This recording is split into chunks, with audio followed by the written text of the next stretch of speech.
Hello and welcome to Inside Iraq. I'm Jassim Azzawi. For 7 long years, experts kept telling us Iraq stands at crossroads. Today, optimists point out achievements: brand new constitution, free elections, vibrant media, and the end of Saddam's regime. Pessimists point a finger at Iraq's killing fields, sectarian politics, endemic corruption, and the rising influence of dishonest clerics. But one thing is certain: the country is in a gridlock, and no one knows how to move it forward. The recent election was intended to give the country a fresh start, and yet political bosses are engaged in petty partisan politics. So how do you break this vicious cycle, and what does the future hold for this tormented country? To discuss why Iraq is paralyzed and how the country can be moved forward, I'm joined here in the studio by Robert Fisk, the Middle East correspondent of the British independent newspaper, and by Iraqi political analyst Anas Tikriti, and from Washington by Jack Berkman, a Republican strategist and the founder and president of Berkman Associates. Jack Berkman, what is wrong with this story right now? This Iraqi vehicle is stuck at a crossroads and it's not moving. Definitely it cannot move backwards, but it's not moving forward. What is the reason? Is it the red light? Is it broken? Or is the vehicle itself not functioning? I don't think there's any, I really don't see any problems at all. I mean, democracy is tough. When you look at where they started and where they are now, I think it's a huge success. I really see no problems at all. I mean, I think what Bush wanted to do was plant some flowers in a troubled region. This region was causing problems for the United States. It was causing problems for the world. And I think Bush said, we have to, win or lose, we have to at least make an attempt to better the region. And I think he won. I mean, Saddam killed hundreds of thousands, if not millions of people. One issue I don't understand is why there is this lingering Arabist and European, almost a hankering for Saddam. They seem to like him and want him back, and I'm confused by a lot of it. You laid out many points, and we will take them one by one. But for the time being, Robert Fisk, the domino effect that was predicted by Condoleezza Rice as well as Bush, that once Iraq becomes democracy, the rest of the Middle East, we will wake up and we'll find out democracy. That was 7 years ago. Has that happened? Well, flowers grow very well in graveyards. And I think that, first of all, we never planned what was going to happen after overthrowing Saddam. And then our own morality, which has been outrageous, has always been based upon the fact whatever we do in Iraq is okay because it's always going to be better than Saddam was. The fact that we constantly bring up Saddam as being a kind of linchpin of awfulness against which our actions must always be better. Well, they would be, wouldn't they? But I mean, that applies to Hitler too, or anyone else. What have we done wrong? I'm just curious. You said American... Well, 1 million dead, 100,000 dead. Is terrible. What have we done wrong? I didn't. I said we, actually, Jack. I associated you and I together at that point as the West. America is not the only Western nation. But how is Western morality bad? What have we done wrong? Tell me what we've done wrong. You said morality is bad. Oh, I can tell you straight away. We have at the moment more troops per head of population, more Western soldiers in the Muslim world than we did at the time of the Crusades. That's not very good, is it? That's not about democracy. That's about military domination. That's not about democracy. That's the problem. These people in this region, including Iraq, which you say you love so much, or you appear to, they would love our doctors, they would love our academics, they would love our engineering, everything. But it seems to me, given the situation, they don't want our soldiers. And this is something that America will not realize. Before Jack responds, let me ask Anas a very simple question posed by Jack. What wrong have we done? Go ahead. Well, I assume from Jack's introduction that he hasn't recently visited Iraq, nor has he walked the streets of Iraq, nor has he visited any towns and cities and villages up and down Iraq, most of which, you know, most of us here couldn't even name, let alone locate on a map. Anyone who had the experience of doing so would find a totally different story to the one reflected by Jack, or at least within the perception of what Jack introduced, and that is that this has been a success. I would like to assume that when he says that this is a success story, that he's talking about America and American interests, which, by the way, even then we could argue that America has been served extremely badly by this escapade. However, if he also meant to say that this success extends to the Iraqi people, then that is not only ludicrous, it's preposterous, and it's extremely offensive to the Iraqi people, as Bob said, hundreds of thousands of whom cannot even be with us today to testify to the fact that whether they like it or not, simply because they have perished as a result of this particular escapade. Jack, exactly when you mean success, what are you pointing at? Are you saying about the Constitution? Are you talking about the elections? Are you talking about the media? Or simply the collapse of the Saddam's regime? Exactly what is your definition of success? For the first time in 5,000 years, you have freedom of thought. You have talk radio where people can call in and express their views. Never have you had that before. You know what's going on in Baghdad today? A condo boom. You know who are buying the condos? The French and the Germans and the British. It's amazing. You don't see this stuff reported on the news. You know, I mean, think about it. You're George Bush. It's the aftermath of 9/11. You look at this region. You've got a bunch of, I hate to say it, but I mean, you got a bunch of barbarians in the desert. What do you do with this region? You have to take a step to improve the region. You can't just drift on with these brutal despots. Who are you despots calling and barbarian in the desert, Jack Berkman? Oh, I mean, let's face it. No. Who are you referring to? I would like you to point that out. I am referring to the entire Mideast. The world is doing well. Let me tell you Barbarians? This world. Sure they are. You've got people living in the 6th century, for God's sakes. I mean, most of the Islamic world, I mean, Islam has become this crazy ideology where people are living in the 6th century. I mean, and they want to blame the colonialism. They want to blame the British and the Americans Jack Berkman, for everything. if there was any sympathy before this show started with you, you lost it when you called barbarian in the desert. You have to understand something. I mean, if you look at George Bush, look at what kind of countries you had. You've got Saddam there. The fact that Saddam was taken out, Bush had to do something to improve the region. You can't just let it drift on. Can I ask but, this? and why did he have to do so? I mean, was it out of the kindness of his heart? Was it to rescue these barbarians, as you put it, from their own selves and their own crazed ideology, as you put it? I mean, why on earth do you think that George... I mean, who's the barbarian here, Jack? You have sent your sons and daughters to bombard people's homes, to burn their homes, to obliterate their livings, and they have done nothing to you, yet they are the barbarians in this case. I'm sorry, I beg to differ. I beg to differ. So what? Okay, so what is your plan for the Mideast now? What would you have done? Just let them drift on with a guy like Saddam? How would you improve this region? Most of the dictators in this region. Where would there be hope? Most of the dictators in this region, many of whom are indeed barbarians, are supported by the United States with funding, with military support, and with political support. Many of these barbarians, who have to live in this bloody region, Jack, have to live with, they are your friends, and that's the problem. You're right. You're right, Thank you. But you have to start somewhere. Some of it's of necessity. You can't do this in the peninsula. Why not start in Egypt? Why not start in Egypt? Why not Egypt? Why not Jordan? Because it'd be too... Why not Syria? Syria, you don't like Syria. Why not Syria? Syria is inconsequential. If you do it in Egypt or Jordan, there's too much chaos in the region. You mean Syria doesn't have oil? That's the point, isn't it? Who gave you the right to launch an illegal war? That's fundamental questions people are going to ask for many decades.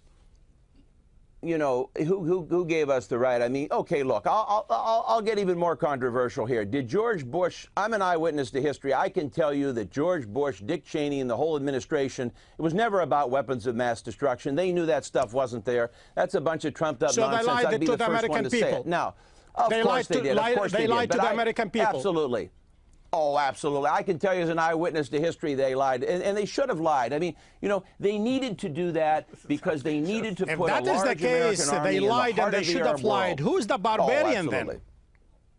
Oh, look at what's happened since you have a big American army in the heart of the Mideast. The Iranians are calmer. Lebanon is calmer. The region is much calmer than it was in 2001. It is a better place. It's a far better place. Just the word to Jack, I mean, if you're in a pit, stop digging.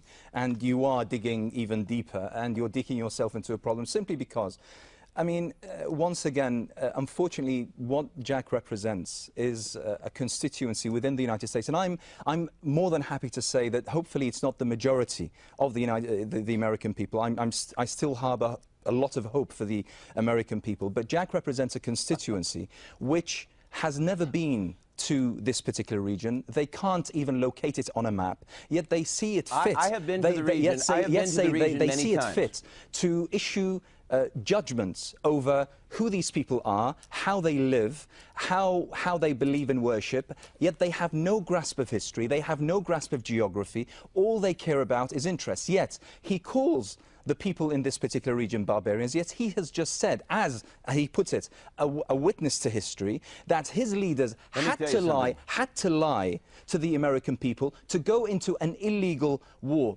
He's right. He's right. The war wouldn't have been politically possible, and had Bush not done that and had sent Colin Powell to the UN to say that, it wouldn't have been possible. But George Bush did what was right for the country and right for the world, and frankly, right for the Mideast.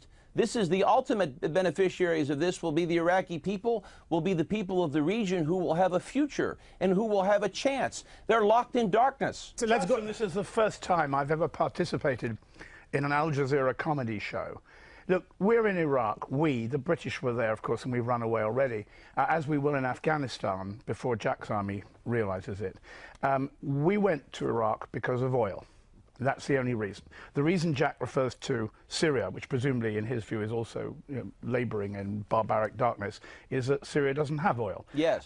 If Iraq's national product had been potatoes or broccoli, the 82nd Airborne wouldn't have gone to Baghdad and Mosul, and that's the fact of the matter. Well, wait, you're right. See, you're exactly right. Thanks, Jack. Well, that's you're great. Exactly We're right. moving forward, as they say in Washington. But you have to hear me out on this. You're right in that's why the U.S. is fundamentally interested in this region. What I'm talking about is, okay, yes, those are American interests, oil in Israel. That's why we're there. We're not there overall for humanitarian reasons. Of course, I concede that. Everybody knows that. But now the question becomes, how tactically do you improve the region? How do you get this region out of darkness? Jack, I'll tell you how it's been brought out of darkness as far as the people in the region are concerned, although they don't like the sight of the darkness. Iran has won the war. Iran now effectively runs Iraq, and it will continue, because what the war has proved is what we all knew, but Saddam didn't let us talk about, was that Iraq is a Shiite country. And many of the parties involved in government, people like the Dawa Party, who speak directly to the Americans, whom you now love, and because they're anti-barbarian or whatever, the Dawa Party were a major, what you would call, terrorist group in the 80s and 90s, trying to blow up the Emir of Kuwait, blowing up American embassies and so on.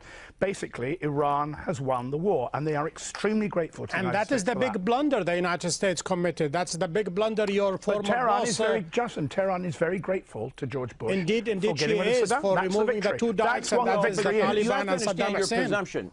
There's a presumption here, and you're saying Iran has won the war. There's a presumption here, and the only way to preserve... Okay, but you have a presumption. We have to lay bare your presumption. Let's explicate it.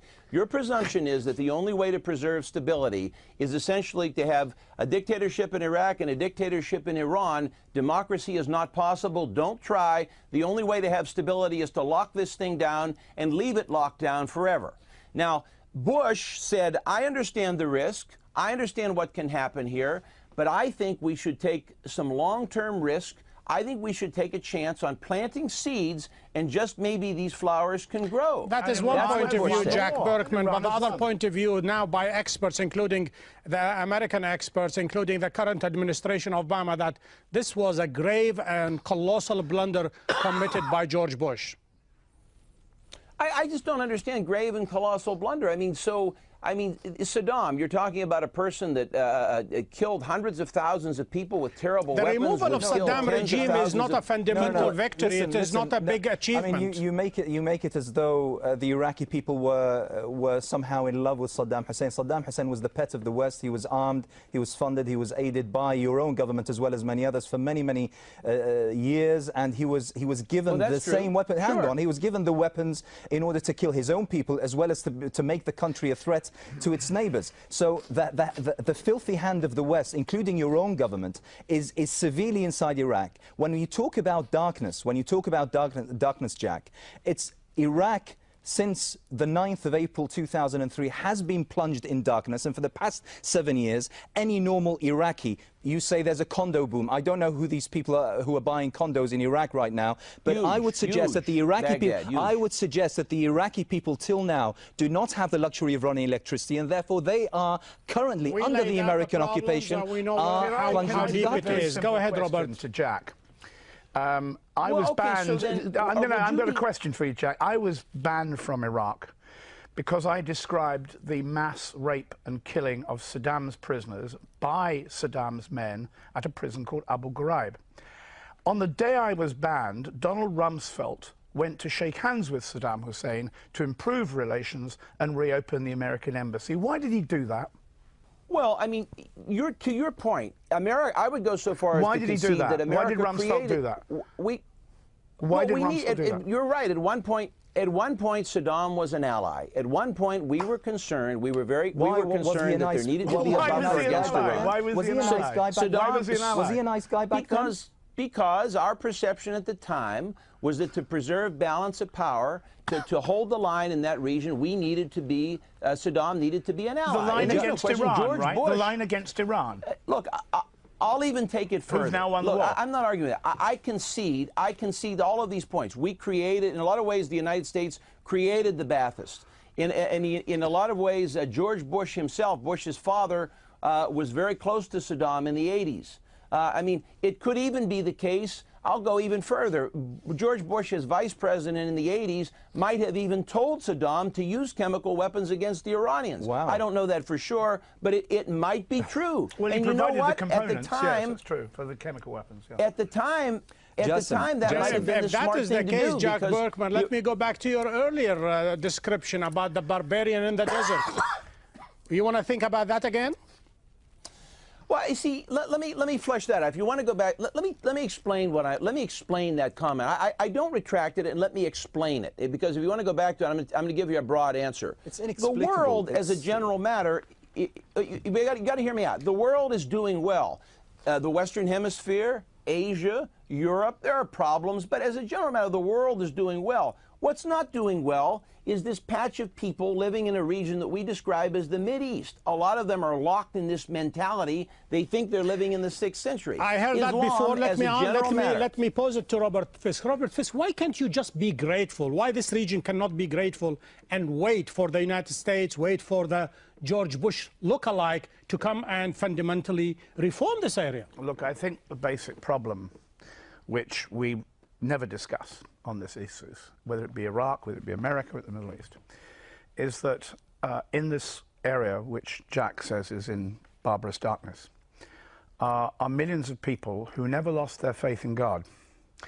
In the West, with the exception of a few people in Europe, not many, and I know quite a lot in certain parts of America, the West has lost its faith. We are no longer believers in God. We believe in computers, technology, democracy, you name it. And what we have now is this extraordinary situation where people who largely do not believe in God dominate culturally, socially, militarily, are people who still do believe in God, whatever Jack may think. And this is an issue which we will not face, we will not deal with, and this is the reason why we, the West, as a military coercive force, must leave the areas which are called Muslim. Can I add to that, Jassim? Can I add to that? Because there are facts on the ground. It's not just from the conceptual point of view. Why is it that we're not waiting or grateful to the savior who comes from westwards to come and save us from ourselves? It's not that. It's the fact that we have facts on the ground. Now, 7 years on from that, beleaguered time of 2003. The Iraqi people are living a life which you and I cannot even begin to imagine in the extent of its misery. Only 2 months ago, the US State Department, where, Jack is only a few blocks away from right now, that department issued a report saying that Iraq has become the hub of the Middle East in terms of human trafficking, slavery, child abuse, torture and prostitution. That's his own State Department. This is 7 years on. It's facts on the ground that speak. Add to that the misery, the poverty, and the collapse of the institutions. So where is the progress, Jack? Where is the meat? Well, you have to understand, going back to that point, once again, the presumption there, we have to lay it bare. The presumption is that the only way to prevent all this is to lock it down with a dictator. That's what he's saying. Nobody said that. Once you open it up... Nobody said that. Yeah, it's exactly what you said. What you're saying is, once you open the society up... What we are saying, Jack, leave the region and leave these countries and leave this government to the people. They deal with it. The Soviet Union, the most evil empire ever created in history, lasted almost 70 years. But Washington did not go and fundamentally change Moscow. It imploded. And that is inevitable. It's going to happen in the Middle East. Countries do change. The United States could have left the Mideast alone, except one little thing happened on 9/11. These people decided to go into New York City and knock over What's two that buildings. got to do with Iraq? And that changed. What's that got to do with Iraq? The world. No, it did not change. It has to do. It has to do with Iraq, because the U.S. at that point had to take a regional perspective and had to improve the region. We had to get involved. You As just the global said, hegemon, you just said the George hegemon Bush had to lied get to the involved. American people about all that. He did. He did. Jessam, He did, and he was right put to a do it. question. I want to put He a was question. right to do it. I thought 9/11 would come up. I was crossing the Atlantic on 9/11. Of course, my plane turned around. And I then spent the next few minutes walking around the aircraft with the crew looking for passengers I didn't like. We didn't know where these planes came from at the time. But I tell you something, the most depressing thing, I think, was when I heard Bush say, as I knew he would, 9/11 has changed the world forever. I, as a human being, will never allow 19 murderers to change my world. I think that's a gutless thing to do. But Jack let them do it. The question becomes, that's a very serious thing for the United States. You have to have some kind of response. So I mean, many America's British people, response to 9/11, many British people and many Arabs were also killed. And many Jews and people of all faiths and all nationalities were killed in 9/11. Jack, come on. Why did you let them change the world? Why did you let those 19 Arab murderers change your world? Why were you so gutless as to allow those murderers to do that? Well, it's silly. No, it's not silly. It's a very serious question. You're not answering it. All right. If America's response, I am answering it. America's response to 9/11, if anything, was measured, tempered, judicious. It could have been much worse. It could have been much worse in the Mideast. There were elements in this country that wanted to go in and do some broad destruction in a lot of places, but we didn't. Can you tell us George Bush had a very measured, tempered response. There's no question about that. We'll leave Bush and the judgment of history to history, but in the last 2 minutes left to me, Anas, there is something fundamentally wrong with Iraq. It's not moving forward. What is the reason? The reason is that basically we created the premise. We eradicated the state that was ruled by a dictator, but it was a state that was being in existence. We eradicated every single shred of that particular state, and we thought that we would end up with a blank canvas and we could just draw the future according to our whims and our dreams. That proved to be a little bit more complicated and complex, simply because the people who were leading the decision, the political as well as the military adventure, were people of the same mentality of Jack, who see these people as barbarians who don't really matter. So what if 100,000 or even 1 million people perish simply because they don't matter? They're barbarians. We've even saved them from themselves. Maybe they're even happier now that they're dead. I'll take a final, a very short comment from Jack. Has it been worth it for Iraq and for the U.S., Jack? I mean, America has paid the price in terms of lives and treasure.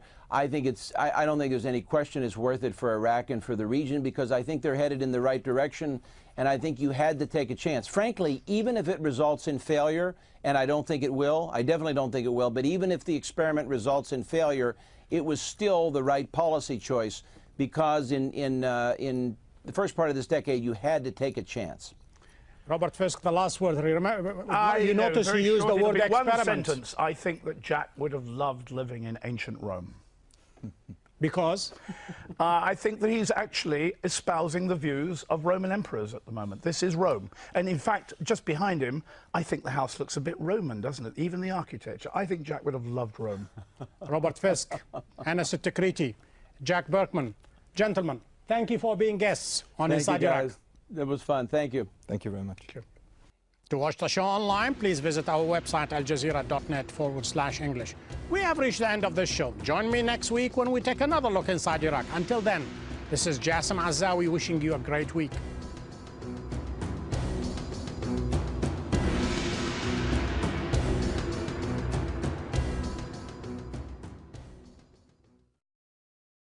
What is the reason? Is it the red light? Is it broken? Or is the vehicle itself not functioning? I don't think there's any, I really don't see any problems at all. I mean, democracy's tough. When you look at where they started and where they are now, I think it's a huge success. I really see no problems at all. I mean, I think what Bush wanted to do was plant some flowers in a troubled region. This region was causing problems for the United States. It was causing problems for the world. And I think Bush said, we have to, win or lose, we have to at least make an attempt to better the region, and I think he won. I mean, Saddam killed hundreds of thousands, if not millions of people. One issue I don't understand is why there is this lingering Arabist and European, almost a hankering for Saddam. They seem to like him and want him back, and I'm confused by a lot of it. You laid out many points, and we will take them one by one, but for the time being, Robert Fisk, the domino effect that was predicted by Condoleezza Rice as well as Bush, that once Iraq becomes democracy, the rest of the Middle East, we will wake up and we'll find out democracy. That was 7 years ago. Has that happened? Well, flowers grow very well in graveyards. And I think that, first of all, we never planned what was going to happen after overthrowing Saddam. And then our own morality, which has been outrageous, has always been based on the fact whatever we do in Iraq is okay because it's always going to be better than Saddam was. The fact that we constantly bring up Saddam as being a kind of linchpin of awfulness against which our actions must always be better. Well, they would be, wouldn't they? But I mean, that applies to Hitler too, or anyone else. What have we done wrong? I'm just curious. You said American... Well, 1 million dead, 100,000 dead. Is terrible. What have we done wrong? I didn't. I said we, actually, Jack. I associated you and I together at that point as the West. America is not the only Western nation. But how is Western morality bad? What have we done wrong? Tell me what we've done wrong. You said morality is bad. Oh, I can tell you straight away. We have at the moment more troops per head of population, more Western soldiers in the Muslim world than we did at the time of the Crusades. That's not very...